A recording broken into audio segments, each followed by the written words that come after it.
ഹരേ കൃഷ്ണ. ഓം നമോ ഭഗവതേ വാസുദേവായ. ഓം നമോ ഭഗവതേ വാസുദേവായ. ഓം നമോ ഭഗവതേ വാസുദേവായ. ഓം അജ്ഞാനതിമിരാന്തസ്യ ജ്ഞാനാഞ്ജനാശലാകയ ചക്ഷുരുന്മീലിതം യേന തസ്മൈ ശ്രീഗുരവേ നമഃ.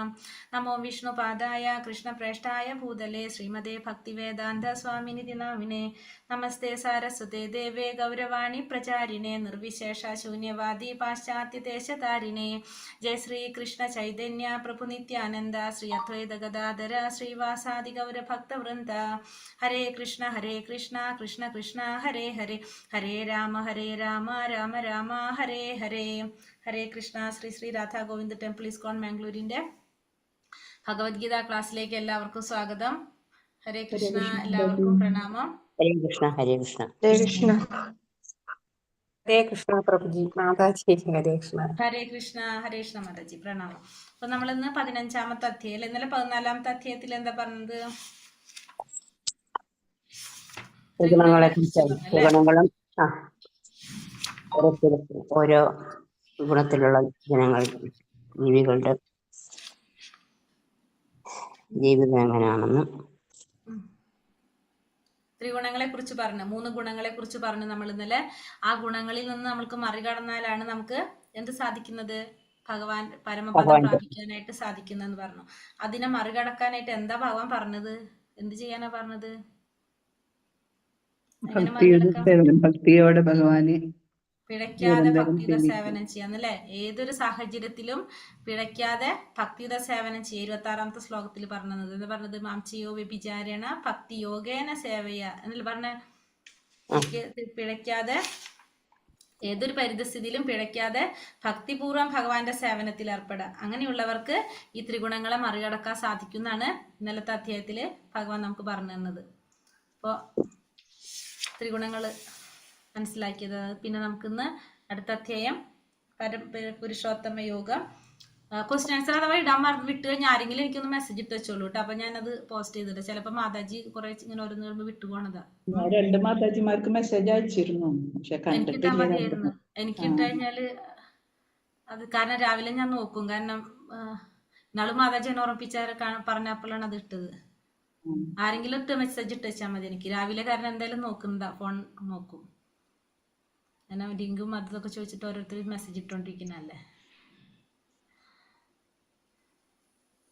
നോക്കുന്നുണ്ടാവുമല്ലോ തലേദിവസം. എല്ലാവരും രാവിലെ തന്നെ ആയിരിക്കില്ലല്ലോ നോക്ക.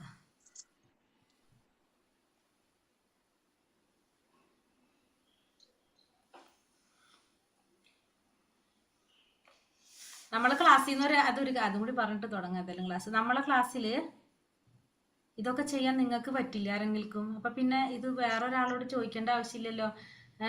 അവര് ചെയ്തില്ല എന്നൊക്കെ ആരെങ്കിലും ഉണ്ടോ പറ്റിയ ചെയ്യാനായിട്ട്? കുഴപ്പമില്ല, ചെയ്യാൻ പറ്റുന്നവരാരാ? കാരണം അവരെയും കൂടി അഡ്മിൻ ആക്കി വെക്കാം ഞാൻ. അപ്പൊ പിന്നെ അഥവാ അവര് ആരെങ്കിലും മറന്നു പോയാൽ തന്നെ നമുക്ക് ഇടാലോ. എന്താണ് ചെയ്യേണ്ടത് Mataji? I will do it, no problem.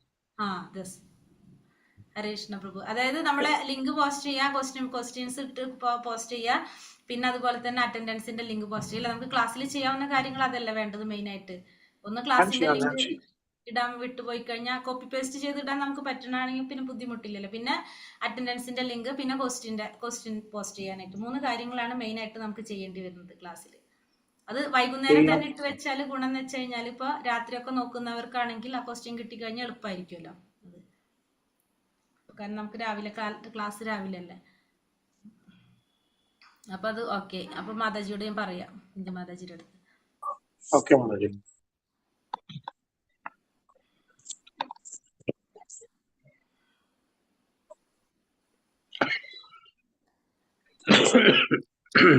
Hare Krishna. Shri Shri Radha Govind കി ജയ്, ശ്രീല പ്രഭുപാദ് കി ജയ്. അധ്യായം 15 പുരുഷോത്തമ യോഗം. അപ്പൊ 1 മുതൽ 20 വരെയുള്ള ശ്ലോകങ്ങളില്, 1 മുതൽ 5 വരെയുള്ള ശ്ലോകങ്ങള് എന്താ പറയുന്നത്? ഭൗതിക ലോകത്തിന്റെ വിരക്തി, ആത്മീയ ലോകത്തിന്റെ പ്രതിഫലനം. ആദ്യത്തെ 5 ശ്ലോകങ്ങൾ പറയുന്നത് വിരക്തിയെ കുറിച്ചിട്ടുള്ള കാര്യങ്ങള്. പിന്നെ 6 മുതൽ 11 വരെ പുരുഷോത്തമ യോഗത്തിനെ കുറിച്ച് പറയുന്നു. 12 മുതൽ 15 വരെ അതില് ഭഗവാനെ പരിപാലകൻ എന്ന നിലയിലുള്ള ഭഗവാന്റെ സ്ഥാനത്തെ കുറിച്ചും. 16 മുതൽ 20 വരെയുള്ള ശ്ലോകങ്ങള് വേദങ്ങളെയും വേദാന്തങ്ങളെയും കുറിച്ച്, ജീവജാലങ്ങളെയൊക്കെ സംഗ്രഹിക്കുന്ന ത്രിശ്ലോകി ഭഗവത്ഗീത എന്ന് പറഞ്ഞിട്ട് പറയുന്നതാണ്. നോക്കാം. ഭൗതിക ലോകത്തോടുള്ള വിരക്തി, ആത്മീയ ലോകത്തിന്റെ പ്രതിഫലനം. ഒന്നാമത്തെ ഭാഗം 5 വരെയുള്ള ശ്ലോകങ്ങൾ. ഓം നമോ ഭഗവതേ വാസുദേവായ. ശ്രീ ഭഗവാനുവാച ഊർധമൂലമഥ ശാഖം അശ്വത്ഥം പ്രാഹുരവ്യയം ഛന്ദാംസി യസ്യ പർണാനി യസ്തം വേദ സ വേദവീത്.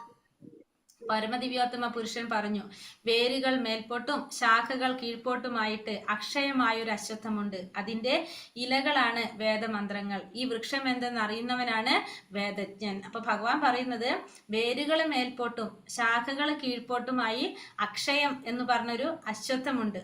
അശ്വത്ഥം എന്ന് വെച്ചാല് അരയാൽ വൃക്ഷം. അതിന്റെ ഇലകളാണെന്ത്? വേദമന്ത്രങ്ങളാണ് ഈ വൃക്ഷത്തിന്റെ ഇലകള്. ഈ വൃക്ഷത്തെ കുറിച്ച് അറിയുന്നവനാണ് ആര്? വേദജ്ഞൻ. ഈ വൃക്ഷത്തെ കുറിച്ച് അറിയുന്നവനെ വേദജ്ഞൻ എന്ന് പറയും. ആ വൃക്ഷത്തിന്റെ പ്രത്യേകത വേരുകൾ മേൽപോട്ടാണ്, ശാഖകള് കീഴ്പോട്ടാണ്. ആ വൃക്ഷത്തിന്റെ വൃക്ഷം ഏതാണ്? അശ്വത്ഥം, അരയാൽ വൃക്ഷമാണ് ഇവിടെ പറയുന്നത്. അതിന്റെ ഇലകള് വേദമന്ത്രങ്ങളും ആ വൃക്ഷത്തെ കുറിച്ച് അറിയുന്നവൻ വേദജ്ഞനുമാണ്. വൃക്ഷത്തിന്റെ ഛായ വെള്ളത്തിൽ നിഴലിക്കുന്നത് പോലെ ആധ്യാത്മികമായ ആ വൃക്ഷത്തിന്റെ നിഴൽ തൃഷ്ണയിൽ സ്ഥിതി ചെയ്യുന്നു. അപ്പൊ സാധാരണ വൃക്ഷത്തിന്റെ ഛായ നമുക്കറിയാം വെള്ളത്തിൽ കാണുന്നത് പോലെ തന്നെ ഈ ആധ്യാത്മിക വൃക്ഷത്തിന്റെ നിഴൽ എവിടെയാണ് സ്ഥിതി ചെയ്യുന്നത്? തൃഷ്ണയിൽ. തൃഷ്ണ എന്ന് വെച്ചാൽ നമ്മുടെ ആഗ്രഹം, അതിലാണ് സ്ഥിതി ചെയ്യുന്നത്. ഈ ഭൗതികതയുടെ വെളിച്ചത്തിൽ പ്രതിഫലിച്ചു കാണുന്നവയ്ക്കെല്ലാം തൃഷ്ണ തന്നെ കാരണം. ഭൗതിക ജീവിതത്തിൽ നിന്ന് മോചനം നേടണമെന്ന് ആഗ്രഹിക്കുന്നവൻ ഈ വൃക്ഷത്തെ സമഗ്രമായി അപഗ്രഥനം ചെയ്തറിയണം. എന്നാൽ അതിനോടുള്ള ബന്ധം വിച്ഛേദിച്ചു കളയണം.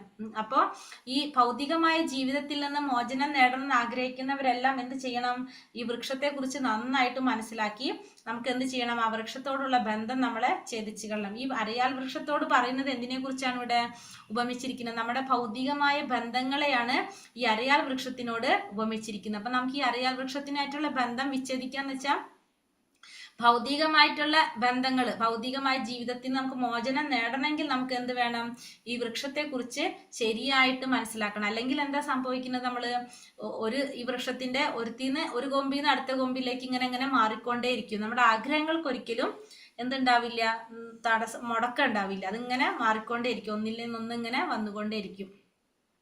അധോർത്തം പ്രസുദാസസ്യ ശാഖ ഗുണപ്രവൃത്ത വിഷയ പ്രവാളഃ അധശ്ച മൂലാനനുസന്തതാനി കർമാനുബന്ധീനി മനുഷ്യലോകേ.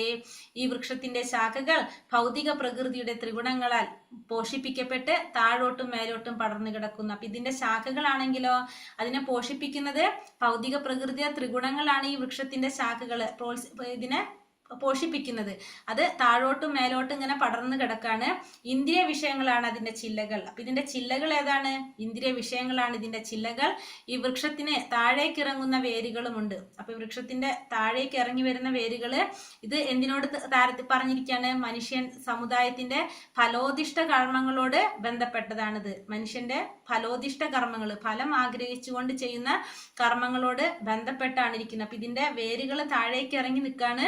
അത് ഫലോദിഷ്ട കർമ്മങ്ങളോട് ബന്ധപ്പെട്ടാണ്, ഫലം ആഗ്രഹിച്ച് ചെയ്യുന്ന കർമ്മങ്ങൾ. അപ്പൊ അതിങ്ങനെ ഉറച്ചു നിൽക്കാണത്. അപ്പൊ അതിന് ത്രിഗുണങ്ങളാണ്. ഇതിനെ ഭൗതിക പ്രകൃതിയുടെ ത്രിഗുണങ്ങളാൽ പോഷിപ്പിക്കപ്പെടാണിത്. അത് താഴോട്ടും മേലോട്ടും അതിങ്ങനെ മുഴുവനും പടർന്നു കിടക്കാണ് ഈ വൃക്ഷം. ഇതിന്റെ ഇന്ദ്രിയ വിഷയങ്ങളാണ് ഇതിന്റെ ചില്ലകള്. ഇത് താഴേക്ക് ഇറങ്ങുന്ന വേരുകൾ. ആ വേരുകളാണെങ്കിലോ ഫലോദിഷ്ട കർമ്മങ്ങളായിട്ട് ബന്ധപ്പെട്ട്, അതായത് മൊത്തത്തിൽ അതെന്താണ്? അതിപ്പോ ഉറച്ച് നിൽക്കാണത്. വൃക്ഷത്തിന്റെ അടിവേര് ബ്രഹ്മലോകത്തിലും മറ്റു വേരുകൾ മാനുഷിക ഗ്രഹവ്യൂഹങ്ങളിലുമാണ്.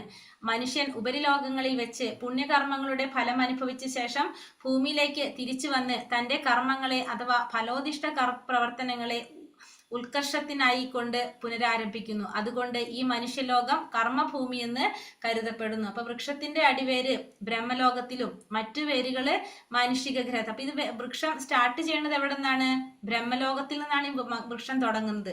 അപ്പൊ അതിന്റെ ബാക്കിയുള്ള സ്ഥലങ്ങളിൽ ഇങ്ങനെ പരന്നിരിക്കും. മനുഷ്യൻ ഉപരിലോകങ്ങളിൽ വെച്ച് പുണ്യകർമ്മങ്ങളുടെ ഫലം അനുഭവിച്ച ശേഷം ഭൂമിയിലേക്ക് തിരിച്ചു വന്ന് ഫലോദിഷ്ട കർമ്മ പ്രവർത്തനങ്ങളെ ഉത്കർഷത്തിനായിക്കൊണ്ട് പുനരാരംഭിക്കുന്നു. അതുകൊണ്ട് മനുഷ്യലോകത്തിന് നമ്മൾ എന്ത് പറയും? കർമ്മഭൂമി എന്ന് പറയും. അപ്പൊ പുണ്യകർമ്മങ്ങൾ ചെയ്ത് അതിന്റെ ഫലം അനുഭവിക്കാൻ നമ്മൾ ഉപരിലോകങ്ങളിൽ പോകും. അത് കഴിഞ്ഞാൽ വീണ്ടും നമ്മൾ കർമ്മലോകമായിട്ടുള്ള അല്ലെങ്കിൽ മനുഷ്യലോകത്ത് ഭൂമിയിൽ വന്നിട്ട് നമ്മൾ എന്ത് ചെയ്യും? വീണ്ടും ഫലോദിഷ്ട കർമ്മങ്ങൾ ചെയ്തുകൊണ്ടിരിക്കും. അപ്പൊ നമ്മളെ വീണ്ടും ഇതിങ്ങനെ നടന്നുകൊണ്ടേയിരിക്കും. അപ്പൊ അത് പുനരാരംഭിച്ചുകൊണ്ട് അപ്പോൾ അത് വീണ്ടും നമ്മളിങ്ങനെ പുണ്യം അനുഭവിക്കാൻ പുണ്യലോകത്ത് പോകും, തിരിച്ച് നമ്മൾ ഭൂമിയിൽ വരും, പിന്നെയും ഇവിടെ കർമ്മം ചെയ്യും, അതിങ്ങനെ മാറി ചെയ്തുകൊണ്ടേയിരിക്കും. അതുകൊണ്ട് ഈ മനുഷ്യലോകത്തിന് നമ്മൾ എന്ത് പറയും? കർമ്മഭൂമി എന്നും പറയുന്നു. അപ്പൊ ഈ വൃക്ഷത്തിനെ കുറിച്ച് പറയണ അശ്വത്ഥം, ആത്മീയ ലോകത്തിന്റെ മേൽക്കീഴായി മറിഞ്ഞ ഒരു നിഴലാണ് ഈ ഭൗതിക പ്രപഞ്ചം എന്ന് പറയുന്നത്. അപ്പൊ ഈ വൃക്ഷത്തിന്റെ നിഴല് നമ്മൾ പറഞ്ഞു തൃഷ്ണയിലാണ് സ്ഥിതി ചെയ്യുന്നത്. അപ്പൊ അതിന്റെ യഥാർത്ഥ വേരുകള് എവിടെ നിന്നാണ് തുടങ്ങുന്നത്? ഭൂമി മുകളിൽ നിന്നാണ് തുടങ്ങുന്നത്. അതായത് ബ്രഹ്മലോകത്ത് നിന്നാണ് വേരുകൾ തുടങ്ങുന്നത്. ഇതിന്റെ വേരുകള് താഴേക്ക് ഇറങ്ങി വരുന്നതാണ്. പിന്നെ മനുഷ്യ സമുദായത്തിന്റെ ഫലോദിഷ്ടങ്ങളുമായിട്ട് ബന്ധപ്പെട്ടിട്ടുള്ളതാണിത്. ഇതിന്റെ ശാഖകളാണെങ്കിലോ ശാഖകൾ മുകളിലും താഴേക്കുള്ള കുറെ ഇങ്ങനെ കെടുക്കണം. അപ്പൊ ഗ്രഹങ്ങള്, ഇലകള് വേദമന്ത്രങ്ങളാണ് ഇതിന്റെ ഇലകള്, ചില്ലകൾ ഇന്ദ്രിയ വിഷയങ്ങളാണ്. പിന്നെ ഇതിന്റെ അറ്റം ഇന്ദ്രിയങ്ങളാണ് ഇതിന്റെ അറ്റം പറയുന്നത്. പിന്നെ ഇവിടെ ഇതിന് പോഷണം കിട്ടുന്നത് നമ്മൾ പറഞ്ഞു ഭൗതിക പ്രകൃതിയുടെ ത്രിഗുണങ്ങളാലാണ് ഇതിന് പോഷണം ലഭിക്കുന്നത്. നമ്മൾ ഇതിലെന്താ സംഭവിക്കുന്നത്? ഇത് ഒരു എന്താ പറയാ ജീവാത്മാക്കള് ഫലോദിഷ്ട കർമ്മങ്ങൾ നമ്മൾ ഭൗതിക ബന്ധങ്ങളാണെന്ന് പറഞ്ഞ പൊരുത്തിൽ നിന്ന് ഒരു ശാഖയിൽ നിന്ന് ആ ഫലങ്ങൾ ആഗ്രഹിക്കാൻ വേണ്ടിയിട്ട് ഒരുത്തിൽ നിന്ന് അടുത്തിലേക്ക് നമ്മളിങ്ങനെ മാറിക്കൊണ്ടേയിരിക്കാം. ഒരിക്കലും അതിനെന്ത് വരുന്നില്ല, അവസാനം വരുന്നില്ല. അപ്പം എത്രത്തോളം നമ്മളതിൽ ആസക്തനായിക്കൊണ്ടിരിക്കും അത്രത്തോളം നമ്മളതിൽ ഒരുത്തിന്ന് ഒരുത്തിലേക്ക് മാറിക്കൊണ്ടേ ഇരിക്കുള്ളത്, അവസാനം ഉണ്ടാകുന്നില്ല അത്. പിന്നെന്താ പറഞ്ഞത്? മരം എത്രത്തോളം നീളുന്നു, എവിടെ അവസാനിക്കുന്നു എന്ന് കാണാൻ കഴിയില്ല. നമുക്ക് ഈ മരത്തിന്റെ ആദ്യവും അവസാനം ഒന്നും നമുക്ക് കാണാനായിട്ട് സാധിക്കുന്നില്ല. ഭഗവാന്റെ ശാശ്വത അംശങ്ങളാണെങ്കിലും ഇന്ദ്രിയങ്ങൾ ഉപയോഗിച്ച് കഠിനാധ്വാനം ചെയ്തുകൊണ്ടിരിക്കുന്നവരാണ് ആര്? ജീവാത്മാക്കള്. ഇതിന്റെ ഫലങ്ങള് ധർമ്മം, അർത്ഥ, കാമ, മോക്ഷം. നമ്മൾ പുരുഷാർത്ഥങ്ങളിൽ ധർമ്മം, അർത്ഥ, കാമ, മോക്ഷം. അപ്പം പിന്നെ വന്നിട്ട് എന്താ പറഞ്ഞത്? മരത്തിന് പുറത്തേക്കുള്ള വഴി, ജ്ഞാനമുള്ള ഒരാളെ കണ്ടെത്തുക. നമുക്ക് എങ്ങനെയാ സാധിക്കും ഇതിന് പുറത്ത് കടക്കാനായിട്ട്? നമുക്കൊരു വ്യക്തിയെ കണ്ടുമുട്ടണം. ആരെയാണ്? ഒരു ഗുരുവിനെ കണ്ടുമുട്ടുക, ഭഗവാന് ശരണം പ്രാപിക്കുക, ശരണാഗതി പ്രാപിക്കുക. അതാണ് നമുക്ക് ഇതിൽ നിന്നും മാറാനുള്ള വഴിയെന്ന് പറയുന്നത്. ഇപ്പോൾ ഈ വൃക്ഷത്തെ കുറിച്ച്, വൃക്ഷത്തിന്റെ പ്രതിഫലനം, ഭൗതികമായ ബന്ധങ്ങൾ, പ്രതിഫലനത്തിന്റെ സ്ഥലം. യഥാർത്ഥ വൃക്ഷം ആത്മീയ ലോകത്താണ്. ആധ്യാത്മികമായ ആ വൃക്ഷത്തിന്റെ നിഴൽ സ്ഥിതി ചെയ്യുന്നത് എവിടെയാണ്? തൃഷ്ണയിലാണ് സ്ഥിതി ചെയ്യുന്നത്. അതിന് പോഷണം നൽകുന്നത് ത്രിഗുണങ്ങളാണ്.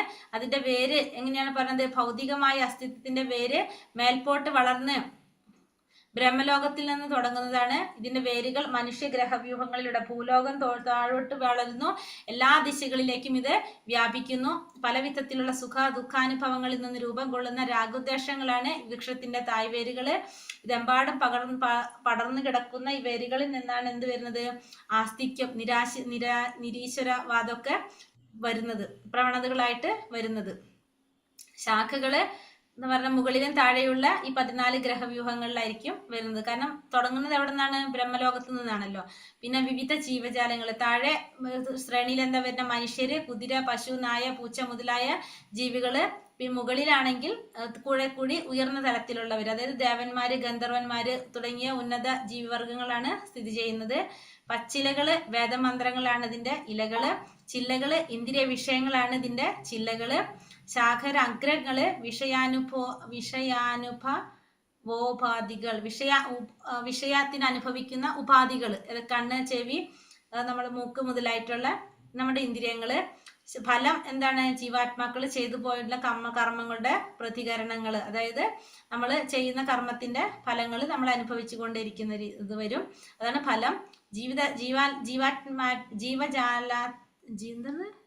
ജീവജാലത്തിന്റെ പങ്കാളിത്തം, ജീവാത്മാവിന്റെ പങ്കാളിത്തം എന്ന് പറയുന്നത് ഒരു ശാഖയിൽ നിന്നത് മറ്റൊന്നിലേക്ക് പോയി പഴങ്ങൾ രുചിക്കാൻ ശ്രമിക്കുന്നു. അതായത് ഒരുത്തിന്ന് മറ്റൊരുത്തിലേക്ക് പോയിക്കൊണ്ടേയിരിക്കുന്നു. ഇതിന്റെ അവസാനം, ആരംഭവും അടിസ്ഥാനവും നമുക്ക് കണ്ടെത്താനായിട്ട് സാധിക്കില്ല. ജീവാത്മാക്കൾ എന്താണ്? ഭഗവാന്റെ ചെറിയൊരു അംശമാണെങ്കിലും എല്ലാ ഇന്ദ്രിയങ്ങളും ഉപയോഗിച്ച് അവർ എന്ത് ചെയ്തുകൊണ്ടേയിരിക്കും? കഠിനാധ്വാനം ചെയ്തുകൊണ്ടേയിരിക്കും. ഇതാണ് വൃക്ഷത്തെ കുറിച്ച് പറയുന്നത്. ഇത് ശാശ്വതമായിട്ടുള്ള വൃക്ഷം എവിടെ കാണുന്നത്? ആധ്യാത്മിക ലോകത്ത്. ഭൗതിക ലോകത്തിൽ കാണുന്നത് താൽക്കാലികമായിട്ടുള്ള വൃക്ഷമാണത്. അതിന്റെ പ്രതിഫലനമാണ് നമ്മളിവിടെ കാണുന്നത്. न रूपमस्येह तथोपलभ्यत नान्तो न चादिर्न न च सम्प्रतिष्ठा अश्वत्थमेनं सुविरूढमूलम् असङ्गशस्त्रेण दृढेन चित्वा तदा पदं तत्मरिमार्गितव्यं यस्मिन् गता न निवर्तन्ति भूयः तमेव चाद्യം പുരുഷം പ്രപത്യേ യത്ര പ്രവൃത്തി പ്രസുത പുരാണി. ഈ വൃക്ഷത്തിന്റെ യഥാർത്ഥ രൂപം ഈ ലോകത്തിൽ കാണുകയില്ല. അതിന്റെ ആരംഭമോ അവസാനമോ അടിസ്ഥാനമോ കണ്ടെത്താനാവില്ല. വേരുറച്ചുയർന്ന ഈ വൃക്ഷത്തെ ദൃഢനിശ്ചയത്തോടെ വിരക്തിയാകുന്ന ആയുധത്താൽ ഛേദിച്ചു കളയണം. എന്നിട്ട് എവിടെ ചെന്നെത്തിയാൽ തിരിച്ചു വരവില്ലയോ ആ ദിവ്യപദം പൂകി സ്മരണാതീത കാലം മുതൽക്കെയുള്ള എല്ലാറ്റിന്റെയും ഉറവിടമായ പരമപുരുഷനെ സ്വയം സമർപ്പിക്കണം. അപ്പൊ ഈ വൃക്ഷത്തിന്റെ യഥാർത്ഥ രൂപം നമുക്ക് എവിടെ കാണാൻ സാധിക്കില്ല? ഈ ലോകത്തില് ഭൂമിയിൽ കാണാനായിട്ട് സാധിക്കില്ല. അത് എവിടെ നിന്നാണ് തുടങ്ങുന്നത്? അതിന്റെ ആരംഭം അടിസ്ഥാനം ഒന്നും നമുക്ക് ഇവിടെ കാണാൻ സാധിക്കില്ല. അത് നമുക്കറിയാം ബ്രഹ്മലോകത്തു നിന്നാണ് തുടങ്ങുന്നത്. അപ്പൊ ഈ വൃക്ഷത്തിനെ നമ്മൾ എന്താണ് ദൃഢനിശ്ചയമാകുന്ന വിരക്തിയാകുന്ന ആയുധം കൊണ്ട് ഛേദിച്ചു കളയണം. എന്നിട്ട് എവിടെ ചെന്നാലാണ് നമുക്ക് തിരിച്ചു വരേണ്ടാത്തത്? ആ ലോകത്തിലേക്ക് പോയി അവിടുത്തെ ആ പരമപുരുഷനായ ഭഗവാന് സ്വയം സമർപ്പിക്കണം. അസംഗ എന്ന വാക്കിവിടെ ശ്രദ്ധേയമാണ്. വിഷയസുഖങ്ങളിലുള്ള ആസക്തിയും ഭൗതിക പ്രകൃതിയുടെ കീഴടക്കാനുള്ള വാസനയ്ക്കും കരുത്തേറെയുണ്ട്. ആ കാരണത്താൽ പ്രാമാണിക ഗ്രന്ഥങ്ങളെ മുൻനിർത്തിക്കൊണ്ടുള്ള ആധ്യാത്മിക ശാസ്ത്രത്തെ ചർച്ച ചെയ്തും ജ്ഞാനികളിൽ നിന്ന് കേട്ടും വൈരാഗ്യം ശീലിക്കണം. അപ്പോൾ ഇവിടെ അസംഗ എന്ന വാക്കിവിടെ ശ്രദ്ധേയമാണ്. വിഷയസുഖങ്ങളിലുള്ള ആസക്തി ഭൗതിക പ്രകൃതിയെ കീഴടക്കാനുള്ള വാസനയ്ക്കും കരുത്ത് ഏറെയുണ്ട്. അസംഗശാസ്ത്രമാണ് അല്ലേ?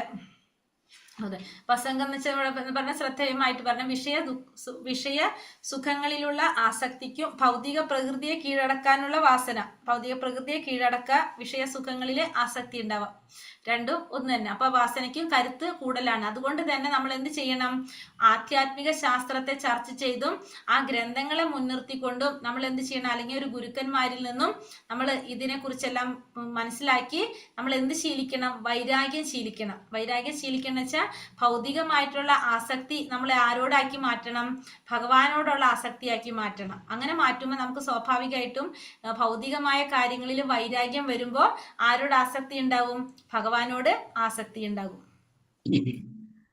നിർമാന മോഹാജിത സംഘദോഷ ആധ്യാത്മ നിത്യ വിനിവൃത്ത കാമ ദ്വന്ദ്വിമുക്ത സുഖദുഃഖ സംചേർ ഗച്ഛന്ത്യമൂഢ പദമവ്യയം തത് മിഥ്യാഭിമാനം മായാമോഹം ദുസംസർഗം എന്നീ ദോഷങ്ങൾ ഒഴിഞ്ഞ് ഭൗതിക തൃഷ്ണയിൽപ്പെടാതെ സനാതന തത്വത്തെ അറിഞ്ഞ് സുഖദുഃഖാദികളായ ദ്വന്ദ്ങ്ങളിൽ നിന്നും മോചിതരായി വിഭ്രാന്തരാകാതെ പരമപുരുഷനെ സ്വയം സമർപ്പിക്കുന്നത് എങ്ങനെയെന്ന് അറിയുന്നവർ പരമമായ ശാശ്വത സാമ്രാജ്യം പ്രാപിക്കും. അപ്പൊ മിഥ്യാഭിമാനം, മായാമോഹം, സംസർഗം ഈ കാര്യങ്ങൾ ഒഴിഞ്ഞ് എന്ത് ചെയ്യണം? ഭൗതികമായ തൃഷ്ണയിൽ, ഭൗതികമായ ആഗ്രഹങ്ങളിൽ ഒന്നും പെടാതെ ഈ സനാതന തത്വത്തെ മനസ്സിലാക്കിക്കൊണ്ട് ആ പരമമായ സത്യത്തെ അറിഞ്ഞ് സുഖദുഃഖങ്ങളായിട്ടുള്ള ദ്വന്ദ്ങ്ങളിൽ നിന്നെല്ലാം മോചിതരായിട്ട് പരമപുരുഷന് സമർപ്പിക്കുന്നത് എങ്ങനെയെന്ന് അറിയുന്നവർക്ക് എന്ത് സാധിക്കും? പരമമായിട്ടുള്ള ഭഗവാന്റെ സാമ്രാജ്യം പ്രാപിക്കാനായിട്ട് സാധിക്കും. ഈ ഭൗതിക ലോകത്തിൽ ഏതെങ്കിലും വിധത്തിൽ ബഹുമതി നേടാമെന്ന് എപ്പോഴും പ്രതീക്ഷിക്കുന്നവർക്ക് പരമപുരുഷനെ ശരണം പ്രാപിക്കാൻ സാധിക്കില്ല. അപ്പൊ നമ്മുടെ ഇന്ദ്രിയങ്ങളെ സന്തോഷിപ്പിക്കാൻ വേണ്ടിയിട്ടാണ് നമ്മൾ ശ്രമിച്ചുകൊണ്ടിരിക്കുന്നതെങ്കിൽ നമുക്ക് ഒരിക്കലും എന്ത് സാധിക്കില്ല? ഭഗവാനെ ശരണം പ്രാപിക്കാനായിട്ട് സാധിക്കില്ല. ഭഗവാനെ സന്തോഷിപ്പിക്കാൻ ശ്രമിക്കുമ്പോഴാണ് നമുക്ക് എന്ത് സാധിക്കുക? ഭഗവാനെ ശരണം പ്രാപിക്കാൻ സാധിക്കുക. നമ്മുടെ ഇന്ദ്രിയങ്ങളെ സന്തോഷമാണ് നമ്മൾ നോക്കുന്നതെങ്കിൽ, അതിന്റെ പിന്നാലെയാണ് നമ്മൾ പോകുന്നതെങ്കിൽ നമുക്ക് ഒരിക്കലും ഭഗവാനെ ശരണം പ്രാപിക്കാൻ സാധിക്കില്ല. ഇനി 6 മുതൽ 11 വരെ പുരുഷോത്തമ യോഗ, ശരീരത്തിന്റെ മാറ്റങ്ങൾ, ഇതിനെക്കുറിച്ച് പറയുന്നതാണ്. പുരുഷോത്തമ യോഗത്തില് ഇനി 6 മുതൽ പുരുഷോത്തമ യോഗത്തെ കുറിച്ച് പറയുന്നു. ന തത്ഭാസയതേ സൂര്യോ ന ശശാങ്കോ ന പാവകഃ യത് ഗത്വാ ന നിവർത്തന്തേ തഥാ മാ പരമം മമ. പരമമായ എൻ്റെ ആവാസസ്ഥാനത്ത് സൂര്യചന്ദ്രനോ അഗ്നിയോ വൈദ്യുതിയോ വെളിച്ചം വീശുന്നില്ല. അവിടെ ചെന്നെത്തിയവർ ഒരിക്കലും ഭൗതിക ലോകത്തിലേക്ക് തിരിച്ചു വരില്ല. അപ്പൊ ഭഗവാന്റെ സ്ഥാനം, പരമമായ ഭഗവാന്റെ സ്ഥാനത്ത് അവിടെ വെളിച്ചം വീശുന്നത് ആരല്ല? സൂര്യനല്ല, ചന്ദ്രനല്ല, അഗ്നിയോ വൈദ്യുതിയുടെ ഒന്നും ആവശ്യം അവിടെ ഇല്ല. ഭഗവാന്റെ പരമമായ സ്ഥാനത്തില്ല. അവിടെ ചെന്നെത്തി കഴിഞ്ഞാൽ ഒരിക്കലും അവിടെ നിന്ന് ആരും ഇങ്ങോട്ട് വരുന്നില്ല, ഈ ഭൗതിക ലോകത്തിലേക്ക് തിരിച്ചു വരുന്നുമില്ല. അപ്പൊ ഭഗവാന്റെ ഈ ആവാസ സ്ഥാനത്ത് സൂര്യനോ ചന്ദ്രനോ ഒന്നും അഗ്നിയോ ഒന്നും വെളിച്ചം വീശുന്നില്ല. അവിടെ ചെന്നെത്തി കഴിഞ്ഞാൽ ആരും ഈ ഭൗതിക ലോകത്തിലേക്ക് തിരിച്ചും വരുന്നില്ല. പരമം മമ എന്ന വാക്കിവിടെ പ്രാധാന്യമുണ്ട്. വാസ്തവത്തിൽ ഏതൊരു മുക്കുമൂലയും പരമപുരുഷന്റെയാണ്. പരമം മമ, എല്ലാം ഭഗവാന്റേതാണ്. ഭൗതിക പ്രപഞ്ചത്തില് ഭഗവാന്റേതല്ലാത്തതായിട്ട് ഒന്നും തന്നെ ഇല്ല. എങ്കിലും പരമം, അതായത് 6 ഐശ്വര്യങ്ങളും തികഞ്ഞത് ആധ്യാത്മിക ലോകം അത്രേ. അവിടെ വെയിലോ നിലാവോ നക്ഷത്രങ്ങളോ ആവശ്യമില്ലെന്ന് കഠോപനിഷത്തും പറയുന്നുണ്ട്. അപ്പൊ എല്ലാം തികഞ്ഞത് എവിടെയാണ്? ആധ്യാത്മിക ലോകത്തിലാണ് എല്ലാം തികഞ്ഞിരിക്കുന്നത്. അവിടെ ഒന്നിന്റെ ആവശ്യമില്ല എന്നുള്ളത്. വെയിലിന്റെ ആവശ്യമില്ല, നിലാവിന്റെ ആവശ്യമില്ല, നക്ഷത്രങ്ങളുടെ ആവശ്യമില്ല എന്നതിൽ പറയുന്നുണ്ട്, കഠോപനിഷത്തിൽ പറയുന്നുണ്ട്. തത്ര സൂര്യോപാധി ന ചന്ദ്രതാരകം. പരവ്യോമം മുഴുവൻ ഭഗവാന്റെ അന്തരംഗ ശക്തി കൊണ്ട് തന്നെ പ്രകാശമാനമാണ്. ആ പരമധാമം ആത്മസമർപ്പണത്താൽ അല്ലാതെ മറ്റൊരു വഴിയിലൂടെയും ആർക്കും പ്രാപ്യമല്ല. അപ്പൊ പരവ്യോമം, അതായത് വൈകുണ്ഠ ലോകങ്ങൾ മുഴുവനും എങ്ങനെയാണ്? ഭഗവാന്റെ തന്നെ അന്തരംഗ ശക്തിയായിട്ടുള്ള, അതായത് ഇതാണ് ബ്രഹ്മജ്യോതി അല്ലെ. അതുകൊണ്ട് പ്രകാശിതങ്ങളാണ് എല്ലാ ലോകങ്ങളും, പരവ്യോമങ്ങൾ. ഭഗവാന്റെ വൈകുണ്ഠ ലോകങ്ങളെല്ലാം സ്വയം പ്രകാശിതങ്ങളാണ്. എങ്ങനെയാണ്? ഭഗവാന്റെ ആ ജ്യോതിസ്, അതിനെന്ന് പറയും ബ്രഹ്മജ്യോതി. അതിലൂടെ തന്നെ സ്വയം പ്രകാശിതങ്ങളാണ്.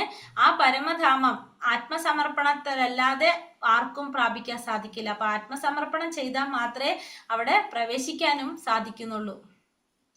മാമേ വംശോ ജീവലോകോ ജീവഭൂതാ സനാതനഃ മനഃഷ്ടാനിന്ദ്രിയാണി പ്രകൃതിസ്ഥാനി കർഷതി. എന്റെ ശാശ്വത അംശങ്ങളാണ് ഈ ലോകത്തിലുള്ള ബദ്ധരായ സകല ജീവസത്തകളും. ബദ്ധമായ ജീവിതം നയിക്കുകയാൽ മനസ്സുൾപ്പെടെയുള്ള 6 ഇന്ദ്രിയങ്ങൾ ഉപയോഗിച്ച് അവർ കഠിനാധ്വാനം ചെയ്യുന്നു. അപ്പൊ ഭഗവാന്റെ ശാശ്വത അംശങ്ങളാണ് എന്ത്? ഈ ഭൗതിക ലോകത്തിലുള്ള, ഈ ലോകത്തിലെ ബദ്ധരായിട്ടുള്ള എല്ലാ ജീവാത്മാക്കളും ഭഗവാന്റെ ശാശ്വത അംശമാണ്. അപ്പൊ ബദ്ധമായിട്ടുള്ള ജീവിതം നയിക്കുന്നത് കൊണ്ട് മനസ്സുൾപ്പെടെയുള്ള 6 ഇന്ദ്രിയങ്ങൾ ഉപയോഗിച്ചുകൊണ്ട് ഇവരെല്ലാം എന്ത് ചെയ്തുകൊണ്ടിരിക്കുകയാണ്? കഠിനാധ്വാനം ചെയ്തുകൊണ്ടിരിക്കുകയാണ്. ജീവസത്തയുടെ വ്യക്തിത്വം വെളിവാക്കുന്ന ഈ ശ്ലോകം, അപ്പൊ ജീവാത്മാവിന്റെ വ്യക്തിത്വത്തെ വെളിവാക്കുന്ന ശ്ലോകമാണിത്. പരമപുരുഷന്റെ ചെറിയൊരു അംശമാണ് ജീവാത്മാവെന്നും എന്നും അങ്ങനെ തന്നെ ആയിരിക്കുമെന്നും നമുക്ക് ഈ ശ്ലോകത്തിലൂടെ മനസ്സിലാക്കി തരാണ് ഭഗവാൻ പറയുന്നത് അല്ലെ. മാമേ വംശോ ജീവലോക ജീവഭൂതാ സനാതനഃ. അപ്പൊ ബദ്ധാവസ്ഥയിൽ വ്യക്തിഗത ഭാവം കൊള്ളുന്നതാണെന്നും മുക്തി നേടാൻ പരമപുരുഷനിൽ ലയിച്ച് ഭഗവാനുമായി താതാത്മ്യം പ്രാപിക്കുന്നുവെന്നും പറയുന്നത് ശരിയല്ല. ജീവൻ എന്നും അംശഭൂതനാണ്, സനാതന എന്ന് വ്യക്തമായി പറയുന്നു. അപ്പം ഭഗവാനുമായിട്ട് മുക്തി നേടിക്കഴിഞ്ഞാൽ ഭഗവാനിൽ ലയിച്ച് ഭഗവാനുമായിട്ട് എന്താണ് താതാത്മ്യം പ്രാപിക്കുന്നു എന്ന് പറയുന്നത് ഒരിക്കലും ശരിയല്ല.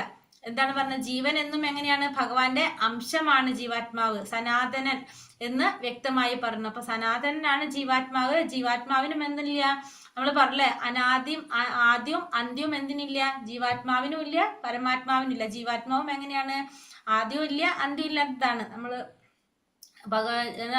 എന്താ പറയാ, പ്രാചീനനാണ്, പിന്നെ അജനാണ്, നിത്യനാണ്, ശാശ്വതനാണ് എന്നാണ് പറയുന്നത് ജീവാത്മാവിനെ കുറിച്ച് അല്ലെ. അപ്പൊ അത് ഭഗവാന്റെ അംശമാണ്. അപ്പൊ ഭഗവാനുമായിട്ട് താതാത്മ്യം പ്രാപിക്കുന്നു എന്ന് പറയുന്നത് ഒരിക്കലും ശരിയല്ല. ഭഗവാനിൽ ലയിക്കുന്നല്ല പറയുന്നത്, ഭഗവാന്റെ അംശമാണെന്നാണ് പറയുന്നത്. ശരീരം യഥവാപ്നോതി യച്ഛാപ്യാത്ക്രാമതീശ്വരഃ ഗൃഹീതൈതാനി സംയാതി വായുർഗന്ധാനി വാശയത്.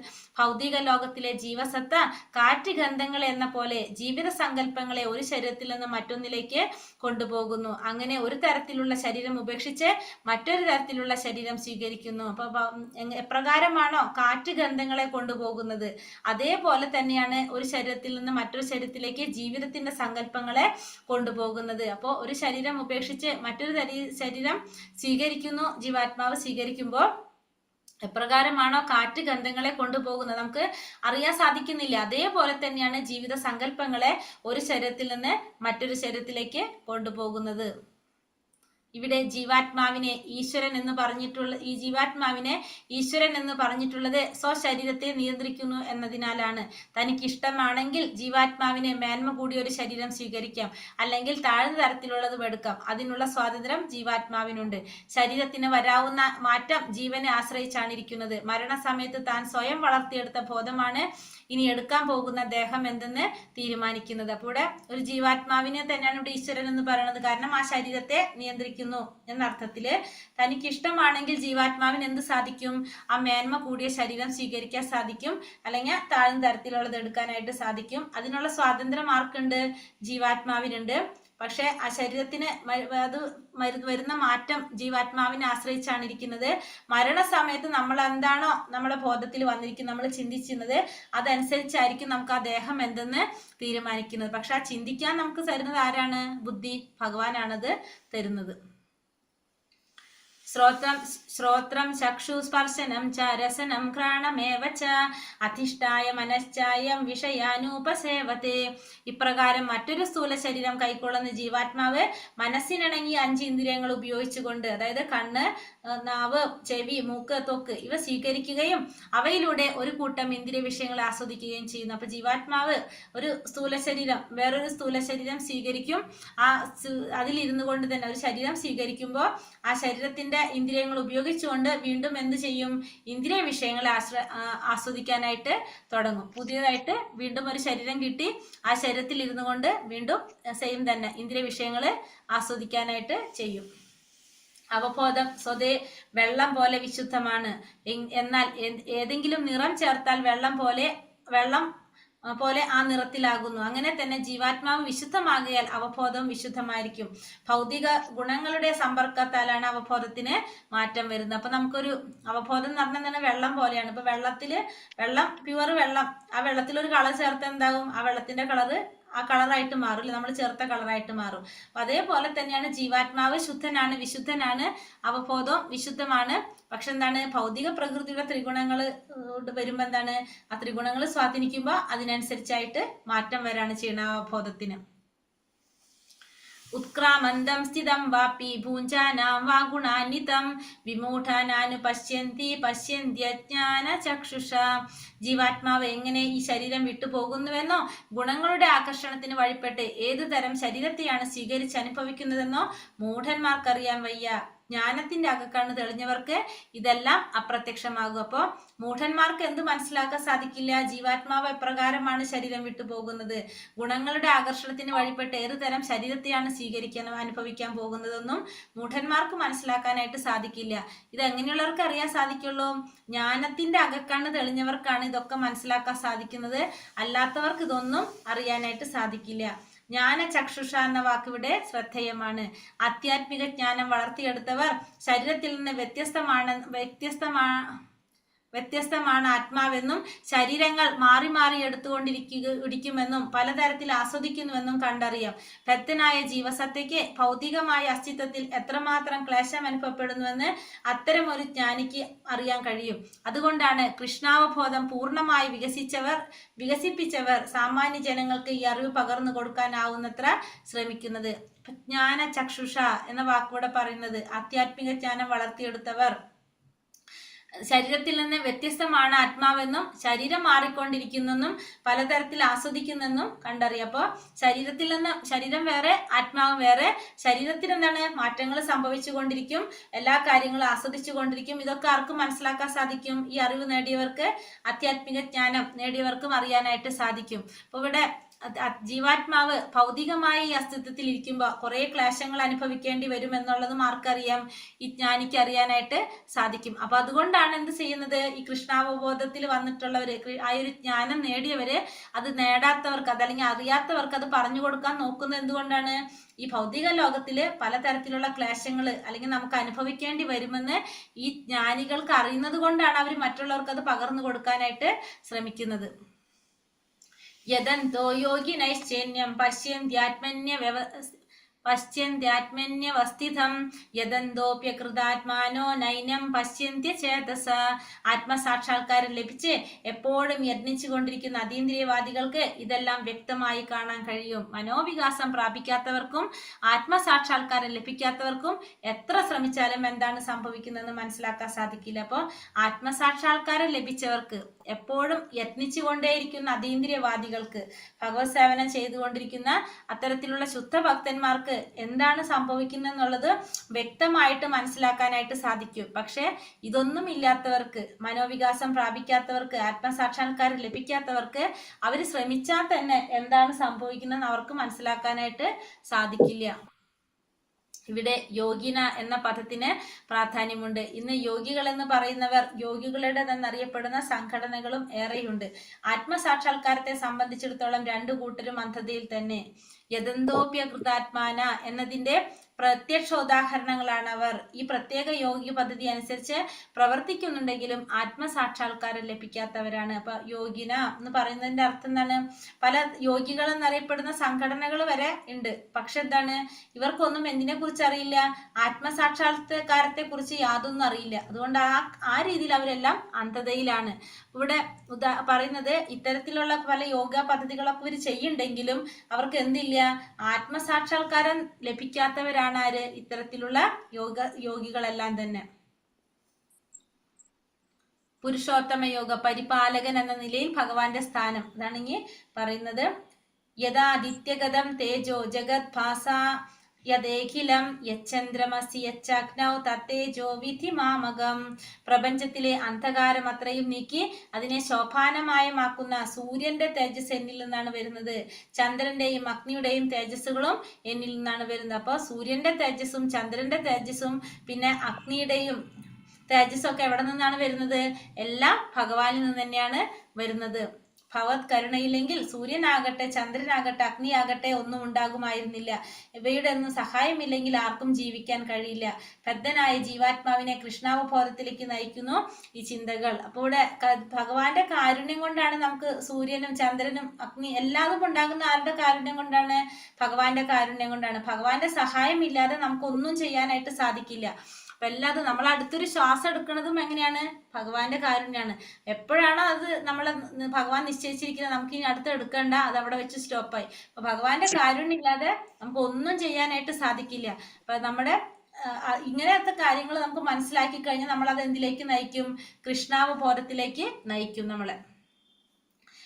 ഗാമാവശ്യച്ച ഭൂതാനി ധാരയാമ്യാഹമോജസ പുഷ്ണാമി ചൗഷധി സർവോ സോമ ഭൂത്തോരസാത്മക.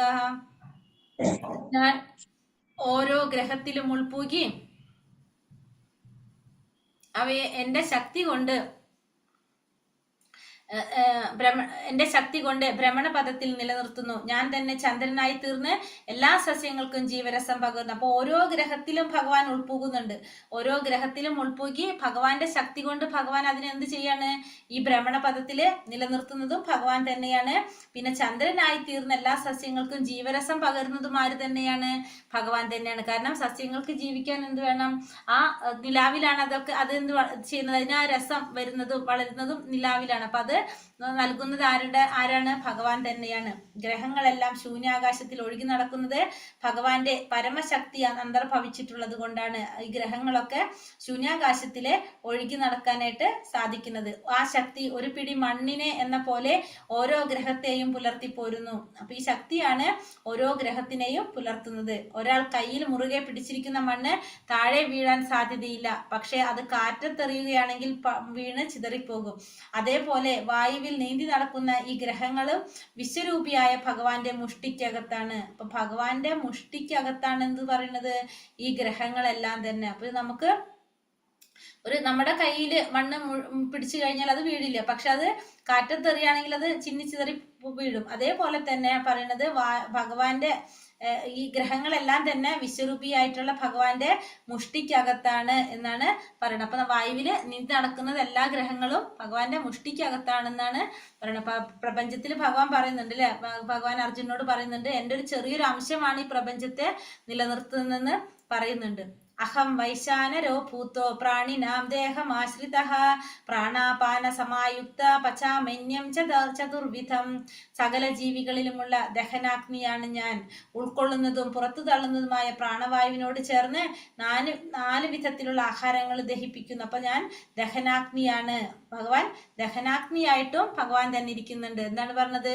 പുറത്തു തള്ളുന്നതും ഉൾക്കൊള്ളുന്നതുമായിട്ടുള്ള പ്രാണവായുവിനോട് ചേർന്ന് 4 വിധത്തിലുള്ള ആഹാരങ്ങളെ ദഹിപ്പിക്കുന്നതും ആര് തന്നെയാണ്? ഭഗവാൻ തന്നെയാണ്. അപ്പൊ എല്ലാ തരത്തിലുള്ള ആഹാരങ്ങൾ 4 വിധത്തിലുള്ള ആഹാരങ്ങളെ ദഹിപ്പിക്കുന്നതും ഭഗവാൻ തന്നെ, ദഹനാഗ്നിയായിട്ട് ഇരിക്കുന്നതും ഭഗവാൻ തന്നെയാണ്. വസ്തുക്കളെ എല്ലാം ദഹിപ്പിക്കാൻ ഭഗവാൻ സഹായിക്കണമെന്നിരിക്കെ ഭക്ഷണ പ്രക്രിയയിൽ കൂടി ജീവാത്മാവിന് സ്വാതന്ത്ര്യമില്ല. അപ്പോൾ നമ്മൾ കഴിക്കുന്ന ഭക്ഷണം ദഹിപ്പിക്കണമെങ്കിൽ ആരുടെ സഹായം വേണം? അവിടെ ഭഗവാന്റെ സഹായം വേണം. ഭഗവാന്റെ അത് ഏതാണ് പറഞ്ഞ വൈശ്വാനരൻ എന്ന് പറഞ്ഞ ഒരു അഗ്നി, ആ അതിന്റെ സഹായത്തോടെയാണ് നമ്മുടെ ഭക്ഷണം ദഹിപ്പിക്കാനായിട്ട് സാധിക്കുന്നത്. ദഹനക്രിയക്ക് ഭഗവത് സഹായമില്ലെങ്കിൽ ഭക്ഷിക്കാൻ സാധിക്കില്ല. ദഹിച്ചില്ലെങ്കിൽ നമുക്ക് ഒന്നും പറ്റില്ല, ഭക്ഷിക്കാനും പറ്റില്ല. അതുകൊണ്ട് പരമപുരുഷൻ തന്നെ ഭക്ഷ്യവസ്തുക്കളെ സൃഷ്ടിക്കുകയും അവയെ ദഹിപ്പിക്കുകയും ചെയ്യുന്നു. അവിടുത്തെ കാരുണ്യം കൊണ്ടാണ് നമ്മുടെ ജീവിതം ആസ്വാദ്യമാകുന്നത്. അപ്പോൾ ഭഗവാന്റെ കാരുണ്യം കൊണ്ടാണ് നമുക്ക് ജീവിക്കാൻ, ആസ്വാദികരമായിട്ട് ജീവിക്കാൻ സാധിക്കുന്നത്. കാരണം നമ്മൾ ഭക്ഷണങ്ങളെ സൃഷ്ടിക്കുന്നതും ഭഗവാനാണ്, നമ്മൾ കഴിച്ചു കഴിഞ്ഞാൽ ദഹിപ്പിക്കുന്നതും ഭഗവാനാണ്. ഇല്ലെങ്കിൽ നമുക്ക് എന്ത് സാധിക്കില്ല? നമുക്കൊന്നും ആസ്വദിക്കാൻ പോലും നമുക്ക് സാധിക്കില്ല ഇതൊന്നും. അപ്പൊ ഭഗവാന്റെ സഹായം ഇല്ലാതെ നമുക്കൊന്നും ചെയ്യാനായിട്ട് സാധിക്കുന്നില്ല. സർവസ്യ ചാഹം ഹൃദി സന്നിവിഷ്ടോ മത്ത സ്മൃതിജ്ഞാനമപോഹനം ച വേദൈശ്ച സർവൈരമഹമേവ വേദ്യോ വേദാന്ത കൃദ്വേദവിദേവ ചാഹം. സർവജീവികളുടെയും ഹൃദയത്തിൽ ഞാൻ വാഴുന്നു. സ്മരണയും ജ്ഞാനവും മറവിയും എന്നിൽ നിന്നാണ് ഉണ്ടാകുന്നത്. എല്ലാ വേദങ്ങളിലൂടെയും അറിയേണ്ടത് എന്നെ തന്നെയാണ്. വേദാന്തം ഉണ്ടാക്കിയതും വേദങ്ങളെ അറിയുന്നതും ഞാനാണ്. അപ്പൊ എല്ലാ ജീവികളുടെയും ഹൃദയത്തില് ഭഗവാൻ വാഴുന്നുണ്ട്. ഭഗവാൻ തന്നെയാണ് സ്മരണയായിട്ടിരിക്കുന്നതും, ജ്ഞാനം ഭഗവാനാണ്, മറവി ഞാനാണ്. എല്ലാം ഭഗവാനിൽ നിന്നാണ് വരുന്നത്. പിന്നെന്താണ്? ഈ വേദങ്ങളിലൂടെ അറിയേണ്ടതും ആരെ കുറിച്ചാണ്? ഭഗവാനെ കുറിച്ചാണ്. വേദാന്തം ഉണ്ടാക്കിയതും വേദങ്ങളും എല്ലാം ആര് തന്നെയാണ്? ഭഗവാൻ തന്നെയാണ്. അപ്പൊ എല്ലാതും ഭഗവാൻ തന്നെയാണ്. നമുക്ക് ഓർമ്മശക്തി തരുന്നതും മറവി ശക്തി തരുന്നതും ഒക്കെ ഭഗവാൻ തന്നെയാണ്. വൈദിക സാഹിത്യം പഠിച്ച് പരമപുരുഷനും താനുമായുള്ള ബന്ധം എന്തെന്നറിയുക. അടുത്തതായി വിവിധ പ്രക്രിയകളിലൂടെ ഭഗവാനോട് അടുക്കുക. അവസാനമായി പരമപുരുഷനാകുന്ന ആത്യന്തിക ലക്ഷ്യത്തെ പ്രാപിക്കുക. ഇതാണ് എന്തിന്റെ ലക്ഷ്യം? വേദങ്ങളുടെ ഉദ്ദേശം. ആദ്യം ഭഗവാനുമായിട്ടുള്ള ബന്ധം എന്താണെന്ന് മനസ്സിലാക്കണം. എങ്ങനെയാണ് ഭഗവാനിലേക്ക് അടുക്കേണ്ടതെന്ന് അറിയണം. അതിനുശേഷം നമ്മുടെ ആത്യന്തിക ലക്ഷ്യം എന്താണെന്ന് മനസ്സിലാക്കി അത് പ്രാപിക്കാൻ ശ്രമിക്കുക. ഇതാണ് വേദങ്ങളുടെ ഉദ്ദേശം, വേദജ്ഞാനം, വേദങ്ങളുടെ പരമലക്ഷ്യം എന്നിവ ഈ ശ്ലോകങ്ങളിൽ വ്യക്തമായി പറഞ്ഞിരിക്കുന്നു. അപ്പോൾ വേദങ്ങളിലൂടെ അറിയേണ്ടതും ഭഗവാനെ കുറിച്ചാണ്. അതിന്റെ ലക്ഷ്യം ആര് തന്നെയാണ്? ഭഗവാൻ തന്നെയാണ്. അടുത്തത് പുരുഷോത്തമ യോഗത്തിൽ ത്രിശ്ലോകി ഭഗവത്ഗീത. വേദങ്ങളെയും ജീവജാലങ്ങളെയും ഒക്കെ സംഗ്രഹിക്കുന്നതിനെ കുറിച്ച് പറയാണ് ഇവിടെ. ദ്വാവിമൗ പുരുഷൗ ലോകേ ക്ഷരാക്ഷര ഏവ ച ക്ഷര സർവാണി ഭൂതാനി കുടസ്ഥോക്ഷര ഉച്യതേ. പുരുഷന്മാർ രണ്ട് തരത്തിൽ പുരുഷന്മാര്. ഒന്ന് തെറ്റ് പറ്റുന്നവര്, രണ്ടാമത്തവര് തെറ്റ് പറ്റാത്തവര്. ഭൗതിക ലോകത്തിലെ പുരുഷന്മാർ അല്ലെങ്കിൽ ജീവാത്മാക്കൾ എങ്ങനെയുള്ളവരാണ്? തെറ്റ് പറ്റുന്നവരാണ്. ആധ്യാത്മിക ലോകത്തിലുള്ള ജീവാത്മാക്കൾക്കോ തെറ്റ് സംഭവിക്കില്ല. അപ്പൊ രണ്ട് തരത്തിലുള്ള പുരുഷന്മാർ, ഒന്ന് തെറ്റ് പറ്റുന്നവരും തെറ്റ് പറ്റാത്തവരും. ഭൗതിക ലോകത്തിലുള്ള ജീവാത്മാക്കളെല്ലാം തെറ്റ് പറ്റുന്നവരാണ്. ആധ്യാത്മിക ലോകത്തിലുള്ള ജീവാത്മാക്കൾക്ക് ഒരിക്കലും എന്ത് സംഭവിക്കില്ല? തെറ്റ് സംഭവിക്കില്ല. അപ്പോഴാണ് അവർ ആധ്യാത്മിക ലോകത്തിലേക്ക് കടക്കുന്നത്. ഭൗതിക ലോകത്തിലെ ജീവികൾക്ക് 6 തരം മാറ്റം സംഭവിച്ചുകൊണ്ടിരിക്കും. എന്തൊക്കെയാണ്? ജനനം, വളർച്ച, സ്ഥിതി, പ്രത്യുൽപാദനം, ക്ഷയം, നാശം. അപ്പൊ നമ്മുടെ ഭൗതിക ലോകത്തിലെ ജീവാത്മാക്കളുടെ ശരീരത്തിന് പലതരത്തിലുള്ള മാറ്റങ്ങൾ സംഭവിക്കും. പക്ഷെ ആത്മീയമായ ശരീരത്തില് ആത്മീയ ലോകത്തിലുള്ള ജീവാത്മാക്കളുടെ ശരീരത്തിന് എപ്പോഴും എന്തില്ല? ഒന്നിനും മാറ്റം സംഭവിക്കുന്നില്ല. ഈ മാറ്റങ്ങളെല്ലാം എവിടെയുള്ളത്? ഈ ഭൗതിക ലോകത്തിൽ മാത്രമാണ് സംഭവിക്കുന്നത്. ഭൗതിക ശരീരത്തിന് മാറ്റങ്ങളാണ് നടക്കുന്നത്. ആത്മീയ ലോകത്തിലെ ശരീരത്തിന് മാറ്റങ്ങളില്ല. വാർദ്ധക്യം, ജനനം, മരണം ഇതൊന്നും എവിടെ ഇല്ല? ആത്മീയ ലോകങ്ങളില് സംഭവിക്കുന്നില്ല. ഉത്തമ പുരുഷസ്തന്യ പരമാത്മേതുദാഹൃതഃ യോ ലോകത്രയമാവിശ്യാഭിഭർത്തവ്യ ഈശ്വര. ഇവരെ കൂടാതെ പരമപുരുഷനായ പരമാത്മാവ് എന്നറിയപ്പെടുന്ന അവ്യയനായ ഭഗവാനുണ്ട്. അദ്ദേഹം 3 ലോകങ്ങളിലും അന്തർഗതനായി അവയെ പുലർത്തിപ്പോരുന്നു. അപ്പൊ ഇതിനെ കൂടാതെ എന്തുകൂടിയുണ്ട്? ഭഗവാൻ കൂടിയുണ്ട്. പരമാത്മാവായിട്ടുള്ള ഭഗവാൻ, അവ്യയനായിട്ടുള്ള ഭഗവാനുണ്ട്, പരമപുരുഷനായ ഭഗവാനുണ്ട്. അദ്ദേഹമാണെന്ത്? ഈ 3 ലോകങ്ങളിലും അന്തർഗതനായിട്ട് ഇതിനെല്ലാം പുലർത്തി പോരുന്നത് ഈ ഭഗവാൻ തന്നെയാണ്.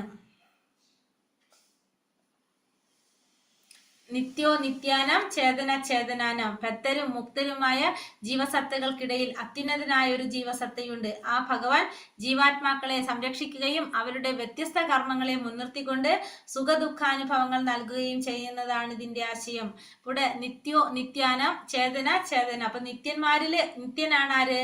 ഭഗവാൻ. പിന്നെ ചേതന നൽകുന്നവരില് ആ ചേതന നൽകുന്നത് ആരാണ്? അതും ഭഗവാൻ തന്നെയാണ്. അതാണ് നിത്യാനാം ചേതന ചേതനാനാം. അപ്പൊ നിത്യന്മാരില് നിത്യനാണ് ഭഗവാൻ. പിന്നെ ചേതന നൽകുന്നതില് അതിലും ആ ചേതന നൽകുന്നത് ആര് തന്നെയാണ്? ഭഗവാൻ തന്നെയാണ്. അപ്പൊ ബദ്ധരും മുക്തരുമായ ജീവാത്മാക്കൾക്കിടയിൽ അത്യുന്നതമായിട്ടുള്ള ഒരു ജീവാത്മാവാണ് ആര്? ഭഗവാൻ. ആ ഭഗവാൻ ജീവാത്മാക്കളെ സംരക്ഷിക്കുന്നു. അവരുടെ വ്യത്യസ്ത കർമ്മങ്ങളെ മുൻനിർത്തിക്കൊണ്ട് സുഖ ദുഃഖ അനുഭവങ്ങൾ നൽകുകയും ചെയ്യുകയും ചെയ്യുന്നു. അതാണ് ഇതിന്റെ ആശയം പറയുന്നത്. അപ്പൊ ജീവാത്മാക്കളെ സംരക്ഷിക്കുന്നതും ഭഗവാനാണ്. അവരുടെ കർമ്മങ്ങൾക്ക് അടിസ്ഥാനത്തില് അവർക്ക് സുഖ ദുഃഖാനുഭവങ്ങളെല്ലാം നൽകുന്നതും ആര് തന്നെയാണ്? ഭഗവാൻ തന്നെയാണ്.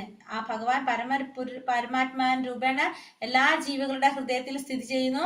ആ പരമപുരുഷനെ അറിയാൻ സാധിക്കുന്ന ഒരുവനാണെന്ത്?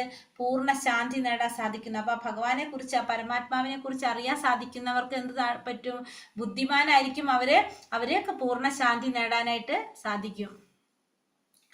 യസ്മാത് അക്ഷരമതീതോ ഹമക്ഷരാതപി ചോത്തമ അതോസ്മി ലോകവേദേച്ച പ്രതിഥ പുരുഷോത്തമ. ഞാൻ ഇന്ദ്രിയങ്ങൾക്ക് അതീതനും ക്ഷരങ്ങൾക്കും അക്ഷരങ്ങൾക്കും അതീതനും സർവശ്രേഷ്ഠനുമായതുകൊണ്ട് ലോകരും വേദങ്ങളും എന്നെ പുരുഷോത്തമൻ എന്ന് പുകഴ്ത്തുന്നു. അപ്പൊ ഞാൻ എങ്ങനെയാണ്? ഇന്ദ്രിയങ്ങൾക്ക് അതീതനാണ്, ക്ഷരങ്ങൾക്കും അക്ഷരങ്ങൾക്കും അതീതനുമാണ്, സർവശ്രേഷ്ഠനുമാണ് ഞാൻ. അതുകൊണ്ട് ഈ ലോകരും വേദങ്ങളും എല്ലാം എന്നെന്ത് പറയും? പുരുഷോത്തമൻ എന്ന് വിളിക്കുന്നു. ഉത്തമ എന്ന പദം അനർത്ഥമാണ്. ഇവിടെ ഭഗവാനെ കവിഞ്ഞു നിൽക്കാൻ ആർക്കും സാധിക്കില്ല. അപ്പോൾ ഇവിടെ ഭഗവാൻ പുരുഷോത്തമനാണ്, ഉത്തമനാണ് ഭഗവാൻ. അപ്പോൾ ഇവിടെ പറഞ്ഞെന്താണ്? ഭഗവാന് സമനായിട്ട്, നമ്മൾ പറഞ്ഞില്ലേ, ഭഗവാന് സമനായിട്ടോ ഭഗവാനേക്കാൾ ഉന്നതനായിട്ടോ ആരും തന്നില്ല. ഭഗവാനാണ് ഏറ്റവും ഉത്തമനായിട്ടുള്ളത്, പുരുഷോത്തമനാണ് ഭഗവാൻ. ഇവിടെ ത്രിശ്ലോകി ഭഗവത്ഗീത പറയുന്നത് 16, 17, 18 ശ്ലോകങ്ങൾ. 16 നമ്മൾ എന്താ പറഞ്ഞത്? പുരുഷന്മാര് 2 വിധത്തിലുള്ള പുരുഷന്മാര്, ഒന്ന് തെറ്റ് പറ്റുന്നവരും 2 തെറ്റ് പറ്റാത്തവരും. ആധ്യാത്മിക ലോകത്തിലുള്ള ആത്മാക്കൾക്ക് തെറ്റ് പറ്റാത്തവരാണ്, ഭൗതിക ലോകത്തിലുള്ള ജീവാത്മാക്കള് തെറ്റ് പറ്റുന്നവരാണ്. പിന്നെ പരമാത്മാവ്, ഇത് രണ്ടിന്റെയും അധിപനാണെന്ത്? പരമാത്മാവ്. പരമപുരുഷനായ അദ്ദേഹം 3 ലോകങ്ങളിലും അന്തർഗതനായി അവയെ പുലർത്തി പോരുന്നതും ആര് തന്നെയാണ്?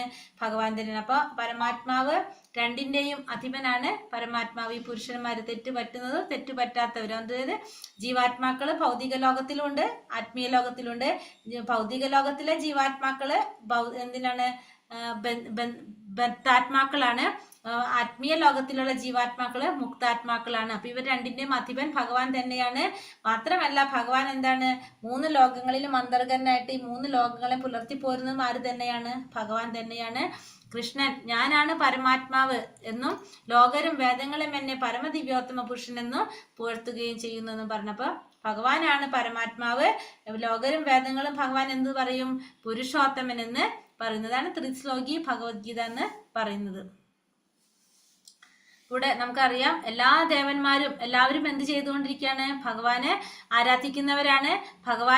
ഭഗവാന്റെ ദർശനം കിട്ടാനായിട്ട് കാത്തിരിക്കുന്നവരാണ് എല്ലാ ദേവി ദേവന്മാരും. എല്ലാവരും ഏത് സമയത്തും ഭഗവാനെ സ്മരിച്ചു കൊണ്ടിരിക്കുന്നവരാണ് എല്ലാവരും.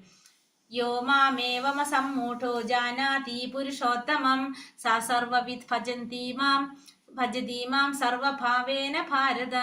എന്നെ പരമദിവ്യോത്തമ പുരുഷനായ ഭഗവാനാണെന്ന് നിസ്സംശയം അറിയുന്നവർ എല്ലാം അറിയുന്നവരാണ് ഹേ ഭാരത. അതുകൊണ്ട് അവർ എൻ്റെ ഭക്തിയുടെ സേവനത്തിൽ പൂർണ്ണമായും മുഴുകിയിരിക്കുന്നു. അപ്പൊ ഭഗവാന് പരമദിവ്യോത്തമ പുരുഷനാണെന്ന് അറിയുന്നവര്, ഭഗവാന് പരമദിവ്യോത്തമ പുരുഷനായ ഭഗവാനാണെന്ന് നിസ്സംശയം അറിയുന്നവർക്ക് എന്ത് സാധിക്കും? എല്ലാം അറിയുന്നവരാണ് അവര്. അപ്പൊ അവര് അതുകൊണ്ട് എൻ്റെ ഭക്തിയുടെ സേവനത്തിൽ പൂർണ്ണമായിട്ടും മുഴുകിയിരിക്കുന്നവരായിരിക്കും എല്ലാവരും. അപ്പൊ എല്ലാവരും എന്ത് ചെയ്തുകൊണ്ടിരിക്കുകയാണ്? ഭഗവാന് സേവനം ചെയ്തുകൊണ്ടിരിക്കുന്നവരാണ്. ഭഗവാനെ പരമദിവ്യോത്തമ പുരുഷനായിട്ട് മനസ്സിലാക്കുന്നവരാണ് എല്ലാവരും. അപ്പൊ അതുകൊണ്ട് തന്നെ അവരെന്ത് ചെയ്തുകൊണ്ടിരിക്കും? ഭക്തിയുടെ സേവനത്തില് പൂർണ്ണമായിട്ടും മുഴുകിക്കൊണ്ടിരിക്കുന്നവരാണ്. കൃഷ്ണന്റെ ഭക്തിയുടെ സേവനത്തിൽ മുഴുകിയവന് പരമ നിരപേക്ഷ തത്വം മനസ്സിലാക്കാൻ മറ്റൊരു ആധ്യാത്മിക പ്രക്രിയയും ആവശ്യമില്ലെന്ന് വൈഷ്ണവ പരമ്പര പ്രസ്താവിച്ചിട്ടുണ്ട്. ഭഗവത് സേവനത്തിൽ ഏർപ്പെട്ടുകൊണ്ട് അയാൾക്ക് ലക്ഷ്യസ്ഥാനത്ത് എത്താനായിട്ട് സാധിക്കും. അതായത് ഭഗവാന്റെ ഭക്തിയുടെ സേവനം ചെയ്തുകൊണ്ടിരിക്കുന്ന ഒരു വ്യക്തി, അങ്ങനെ ആ വ്യക്തിക്ക് എന്താണ്? വേറെ ഒന്നിന്റെ ആവശ്യമില്ല. ഭഗവാനെ കുറിച്ച് മനസ്സിലാക്കാനായിട്ട് വേറെ ഒരു പ്രക്രിയയും ആവശ്യമില്ല. കാരണം ഭക്തിയുടെ സേവനം ചെയ്തുകൊണ്ടിരിക്കുന്ന വ്യക്തിക്ക് ഭഗവാനെ മനസ്സിലാക്കാനായിട്ട് വേറെ ഒന്നിന്റെ ആവശ്യമില്ല. വ്യക്തി എന്താണ്?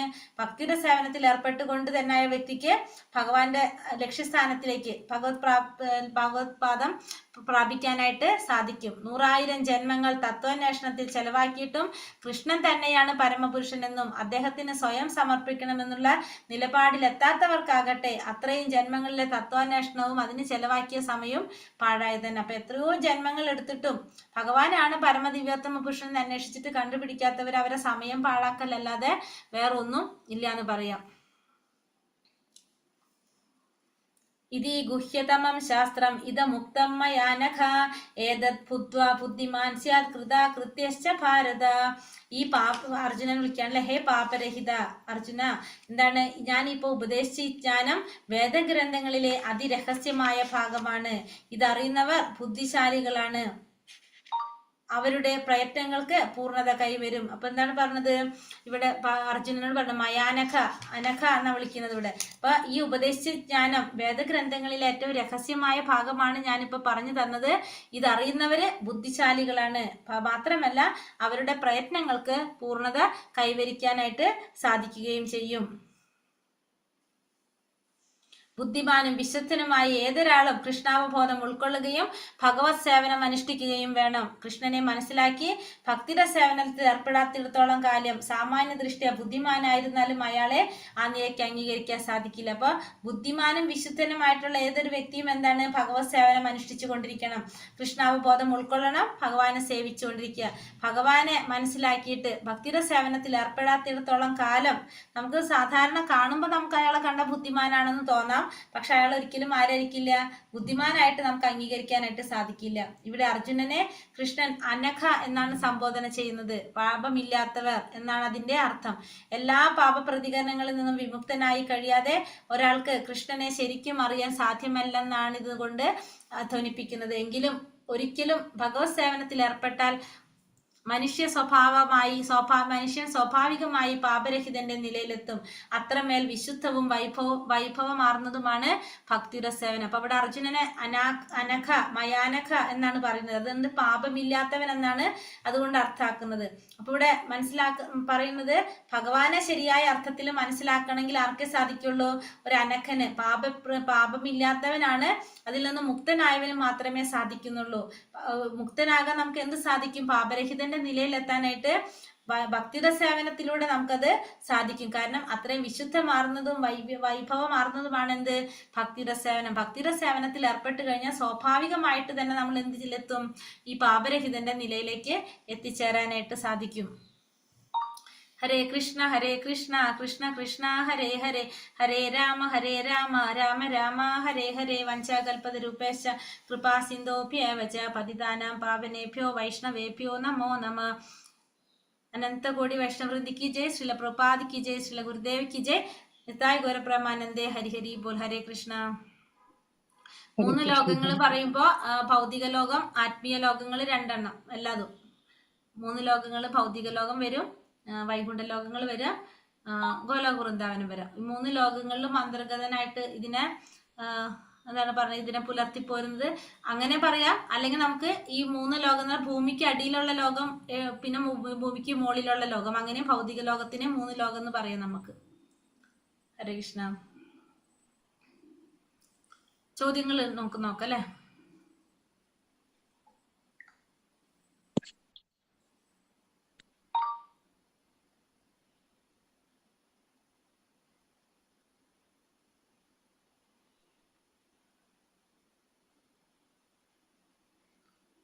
ആധ്യാത്മിക വൃക്ഷത്തിന്റെ നിഴൽ എന്തിലാണ് സ്ഥിതി ചെയ്യുന്നത്? തൃഷ്ണയിൽ സ്ഥിതി ചെയ്യുന്നു. സകല ജീവികളുടെയും ദഹനാഗ്നി ആയിരിക്കുന്നത് ഭഗവാൻ വൈശ്വാനരൻ അഗ്നി. എവിടെയുള്ള ജീവാത്മാക്കൾക്ക് തെറ്റുപറ്റില്ല? ആധ്യാത്മിക ലോകത്തിലെ ജീവാത്മാക്കൾക്ക് തെറ്റുപറ്റില്ല. ഭൗതിക ലോകത്തിൽ ജീവികൾക്കുണ്ടാകുന്ന, ശരീരത്തിനുണ്ടാകുന്ന മാറ്റങ്ങൾ ഏതാണ്? ജനനം, വളർച്ച, സ്ഥിതി, പിന്നെ പ്രത്യുൽപാദനം, ക്ഷയം, നാശം അല്ലെ? ഭഗവാനെ പുരുഷോത്തമൻ എന്ന് പുകഴ്ത്താൻ കാരണം ഭഗവാൻ എങ്ങനെയാണ്? ഇന്ദ്രിയങ്ങൾക്ക് അതീതനും ക്ഷരങ്ങൾക്കും അക്ഷരങ്ങൾക്കും അതീതനായതുകൊണ്ട്, സർവശ്രേഷ്ഠനായതുകൊണ്ട് ഭഗവാനെ പുരുഷോത്തമൻ എന്ന് പറയുന്നു. ഉത്തമ എന്ന പദം കൊണ്ട് അർത്ഥമാക്കുന്നത് എന്താണ്? ഉത്തമ എന്ന് പറഞ്ഞാല് ഭഗവാനെ കവിഞ്ഞു നിൽക്കാനായിട്ട്, ഭഗവാന് സമനായിട്ടോ ഭഗവാനെ കവിഞ്ഞു ആരും ഇല്ല എന്ന് പറയില്ല, ഭഗവാനെ കവിഞ്ഞു നിൽക്കാൻ ആരുമില്ല, അതുകൊണ്ട് ഉത്തമൻ എന്ന് പറയും. ത്രിശ്ലോകി ഭഗവത്ഗീത ശ്ലോകങ്ങൾ ഏതൊക്കെയാ പറഞ്ഞത്? 16, 18. അതിലെന്താ പറഞ്ഞത്? 16 എന്താ പറഞ്ഞത്? 16 എന്താ പറഞ്ഞ? 2 തരത്തിലുള്ള പുരുഷന്മാര്, ഒന്ന് തെറ്റ് പറ്റുന്നവര്, ഒന്ന് തെറ്റ് പറ്റാത്തവര്. ഭൗതിക ലോകത്തിലുള്ളവർക്ക് തെറ്റ് പറ്റും, ആധ്യാത്മിക ലോകത്തിലുള്ളവർക്ക് തെറ്റ് പറ്റുന്നില്ല. 17 പറഞ്ഞത്, 17 എന്താ പറഞ്ഞത്? പിന്നെ പരമാത്മാവ് എന്നറിയപ്പെടുന്ന ഭഗവാൻ, ഈ ഭഗവാൻ 3 ലോകങ്ങളിലും അന്തർഗതനായിട്ട് അതിനെ പുലർത്തി പോരുന്നത് ഭഗവാനാണെന്ന് പറഞ്ഞു. 18 പറഞ്ഞത് എന്താണ്? ക്ഷരങ്ങൾക്കും അക്ഷരങ്ങൾക്കും അതീതനാണ് ഭഗവാൻ പരമദിവ്യോത്തമ പുരുഷൻ എന്ന് പറയുന്നത് അല്ലെ. പിന്നെന്താണ് പറഞ്ഞത്? അനഘ എന്ന പദത്തിന്റെ അർത്ഥം പാപരഹിതൻ, അനഘൻ. അത്രയ്ക്കും വിശുദ്ധമായതും വൈഭവം നിറഞ്ഞതും എന്താണ്? ഭക്തിയുടെ സേവനം. ഭക്തിയുടെ സേവനമാണ്. എന്തുകൊണ്ടാണ് ഭക്തിയുടെ സേവനം വിശുദ്ധമായതും അത് വൈഭവം നിറഞ്ഞതാണെന്ന് പറയാൻ കാരണം? ഹരേ